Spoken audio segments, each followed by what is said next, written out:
We are live. Welcome to the Room Show. I got a special guest. How you doing today? I'm good. How are you? I'm doing good. I appreciate you for coming on the podcast. Absolutely. Thank you for reaching out and inviting me on. I've been looking forward to it. Definitely. I see you got a Norwich jersey in the back. You from Connecticut? I'm originally from Massachusetts, but Norwich University is up in, Okay, yeah, nice. So your business is in Connecticut, right? yeah, correct. We're based out of Connecticut, but then offering like 100% online virtual with the Balance Blueprint. So that's the part that started up. Nice. And the people on my platform that don't know, can you tell them about the blueprint? How you got I, started? yeah, absolutely. So I have been a physical therapist going on 8 years now. I went through, working for your corporate PT offices. About 4 years ago, I branched off and opened up my own clinic. So I was kind of treating everything physical therapy. But my one love has always been neuro outpatient. So fast forward to 4 years, about 3, 4 months ago, I think I was like, hey, it's time to, this online world is taking off. People are going more cash-based physical therapy. And my love, again, has always been neuro balance, dizziness. And that's kind of where the Balance Blueprint was born, and kind of just passion taking off, moving it to the online platform. Nice. I know that took like lots of work. Is it just you or you have like a team helping you out? So great question. I have to give a shout out to my husband. He is definitely the everything creative and brains of the business side. He helps me. I always call him my behind the scenes guy. Helped me even with the in-person clinic too. So he's doing kind of all the visual you see. He definitely has the creative side more so than I do. And then I do have a virtual assistant that also helps me kind of keep everything on track and moving forward. Nice. And how does it feel to have like your husband help you and the team that help you? Yeah. I'm very fortunate that, this guy's my best friend as well. So not just my husband, but really we love spending time together. Um, in the business side, but then also on the personal side as well. I have been extremely grateful for him because, finding somebody that pushes you to your utmost potential and growth has been absolutely amazing. And, I tell everybody I wouldn't be able to do it without him. Like, yes, I have the PT knowledge, and I know, Rome, you know this, like how much work goes into getting stuff out there and editing, and Yeah, there's a lot of work that goes in that I don't think people realize to be an online presence. So yeah, lots of work. yeah. So he's definitely those days when you like need that push. Your husband's pushing you. Absolutely. It's the, hey, we're tired. Okay, we got to shoot some content. Hey, we got to edit. It's pushing through those days. But I have to tell you, just in the small amount of time of starting this, it has, so much benefit, so much reward from a grateful standpoint for me, that people have reached out, even if it's, hey, I'm not dizzy, but I know someone that is. Thank you for putting this information out. Um, I see it already. So I'm so glad that we took this leap and step to kind of enter the online world. Nice. And what habits have you improved on in your life, your day-to-day life? Habits. Whew. I am a very competitive person. I always have been, as you see this lovely jersey behind me. Habits as far as, trying to stay routine. Routine has helped me, stay the course when things get tough. Always still believing in the mission and where we're going. And if we're not seeing it today, like even during tough times, just staying the course, staying the pace. It may not be, we may not see it today, we may see it tomorrow and the next day and the next day. Also, I think habits are being present in the moment. I realize that, being in the online space can definitely take over life if you let it. So it's trying to compartmentalize, like, hey, I'm going to give my all to online right now. Hey, I'm going to give my all to my husband and my 2 fur babies right now, and trying to step away. So it's trying to, still working on it, still growing, still learning every single day of how to kind of navigate that. But, I think being a sponge and learning every day, kind of, you never limit yourself. Right. It's like trying to keep everything balanced out. Yeah. Yep. Definitely a balance. Being a physical therapist and having your own business and social Yeah. media, what's like your daily routines? So daily routines right now are, so we just added a new puppy to the family. So she kind of threw a wrinkle in the last couple of weeks. So my routines shifted a little bit, but that's okay. Ebb and flow, ebb and flow. So right now I get up with both of them. We go for a walk in the morning, really just to kind of start our day, get outside. My 7-month-old is leading my 11-week-old. So we're all kind of learning together. Doing that, getting them set for the day. I try and get my workout in before my day starts, because I find that if I don't, I find every excuse in the afternoon on why I'm too busy and I can't get to myself. So really trying to stay that walk, workout, start the day. That's really kind of the pace that I go throughout the day. And then I try to give myself like a hard cutoff by like 6 o'clock. Put everything away, and then let's enjoy some downtime as well. But it's also too, and I don't know if you find you're doing this as well, but it's blocking in time for content, blocking in time for editing as a part of your workday, so you're not doing it at 7, 8, 9 at night trying to fit it all in.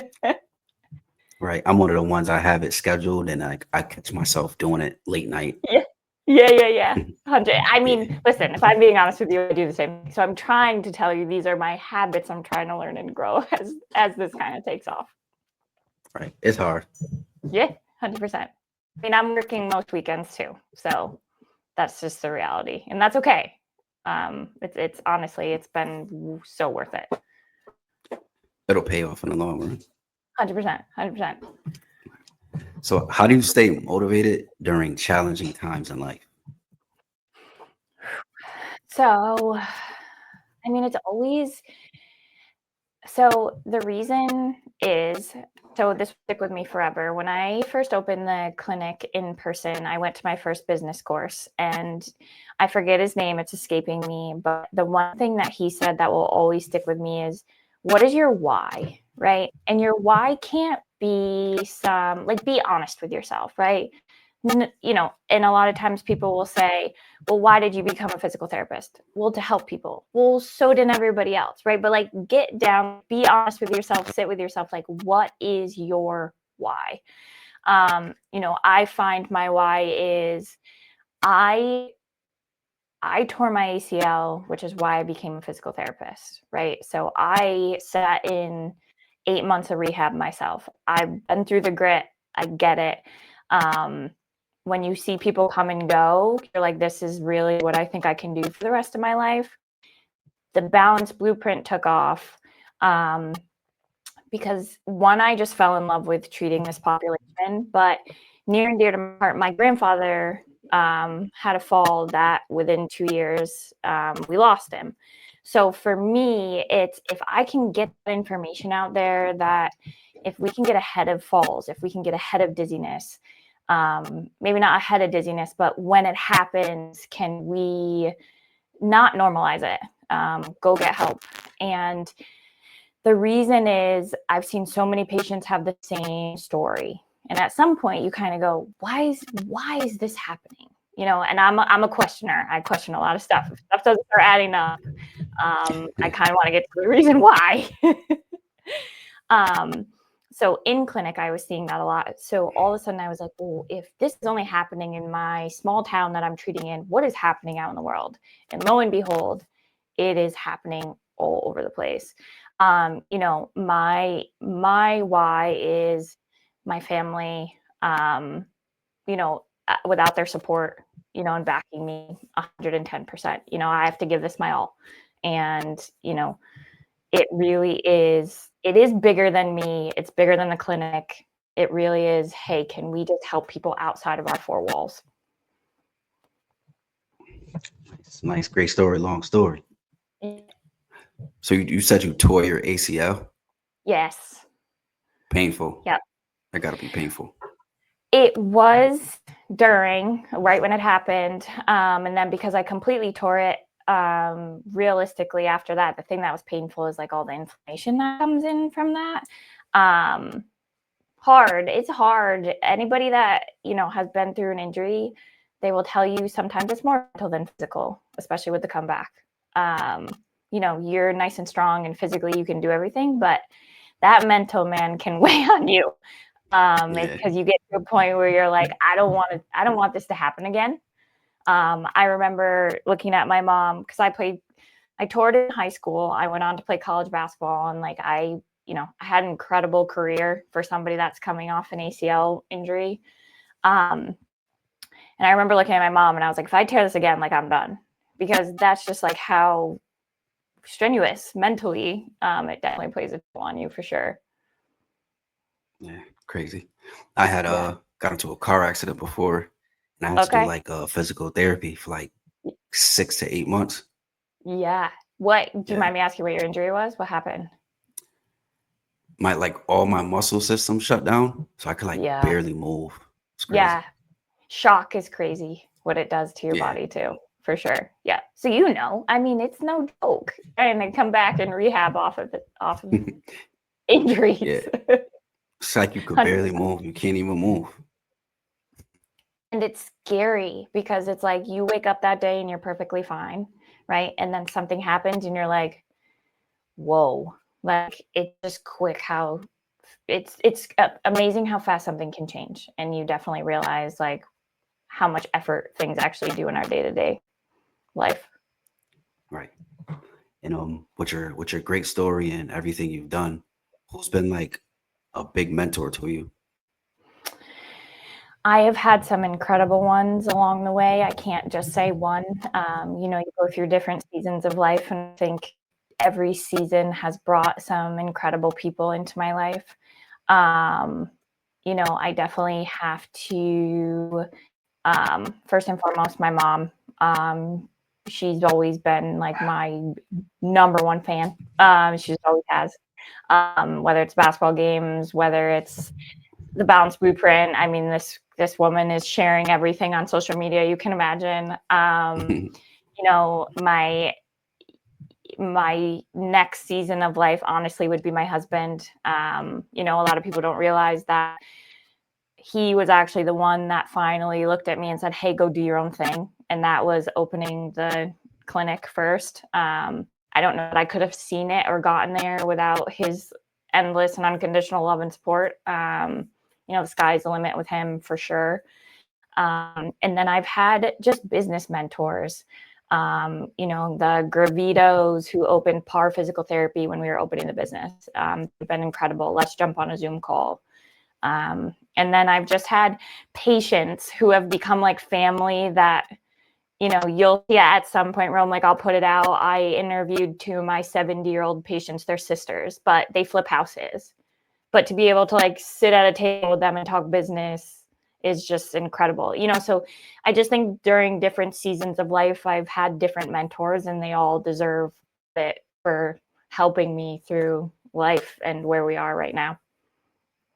That's good. You got a couple of them, so you can learn Yeah. different angles. 100%. I mean, if I can talk to you basketball for a second, right? I didn't have one coach that taught me everything, right? So it's like take from this one, take from this one, take from this one, because they all have their strengths. So I think, again, if you treat business the same or you treat just life the same, everybody has something that they can gain from someone for sure from a knowledge standpoint. Right. And you still play basketball?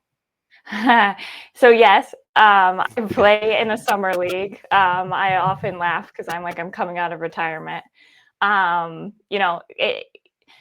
Cutting, pivoting, jumping doesn't feel like it felt when I was 21. So everything feels a little different. But I do try to still keep active and play with it. I mean, I still love going to just but I actually just finished up my second season. I was coaching at a Division III at Albertus Magnus as the assistant coach. So kind of took my days into my coaching days. So, basketball before physical therapy was my first love. So I try and stay involved as much as I can. You think if we was to play 1-on-1, you think you would beat me to 7? I don't know your background, so I shoot myself in the foot. What, like, did you play? I'm all right. You'll probably beat me though. So everybody tells me I don't talk about myself enough, but I hold a bunch of scoring records, so I might actually beat you on this one. Yeah, you might. You might. What position did you play? Like the shooting guard or? Shooting guard. Yep, I played shooting guard. I could, and again, shout out to my mom. She never actually coached me other than house league, but like obviously she was my number one rebounder. But she really like instilled in me to make sure I could dribble like a point guard. So I could play point if I needed to, but my position was definitely shooting guard. Yeah, you look like you could dribble. Yeah. Yep. Always made sure I could. It's helpful. If I need to make a move coming off a screen, I'm not just limited to shoot the ball. So it was good. Right. We might have to play one day. Yeah, Record it. that's it. We'll set it up. I love it. Yeah, then we'll put it out. It'll be like round 2 of this. Yeah, that'd be nice. Yep. What's like the most rewarding part of what you do? That's a great question. I think lately it has been so before the balance blueprint, right? If we're just talking about in clinic, for me, it's giving people back function and life, right? So when you went through obviously 6 to 8 months of rehab, right? You're literally taking someone from I can't move to, oh my goodness, I can walk, I can play with my grandkids again. Which I have to tell you is just an incredible feeling to be able to help someone kind of through that journey. You literally become you become their hype girl, right? Because you're like, I know you can do it. It's just like, let's figure out how to get you there. Lately, since running with the balance blueprint, honestly, Rome, it's giving people answers. I have had people who have had just tremendous stories, and not in a good way of they've been given a runaround, and by the time they get to me, they're like, Leah, I feel like I'm crazy. And I'm like, no, you actually have an injury to your system. So I think before even helping people like from a physical standpoint, it's actually just being able to tell people and like, hey, no, you actually have something going on. So for me, it's just been able to get that knowledge and just being able to have conversations like you and I are having right now, but giving people an answer has been, extremely gratifying in the last like 3 months. Yeah. And I feel like a lot of times, like you said, when people are like, if you feel dizzy or something, something's actually going on. A lot Yeah. of doctors and stuff, they don't really give you an answer. No, they don't. And I've been seeing it more and more and more, right? Or they give you an answer wrong, but then they don't give you a path. So it's like, okay, well, I have this answer, but what am I supposed to do with it? So they don't go give you the next step. But even to what you're saying, and I'm seeing this a lot lately, a lot of people are just saying, well, you're just anxious. I'm like, no, we're missing the whole message. Like they actually are telling you they're feeling something before they're anxious, and we're not hearing them. And that's the frustrating part. And they end up on this cogwheel and this cycle of seeing umpteen million specialists. And by the time they get to me, it's like they're just so defeated. So Tricky situation. it is, for sure. How do you handle work and related stress or just any stress in general?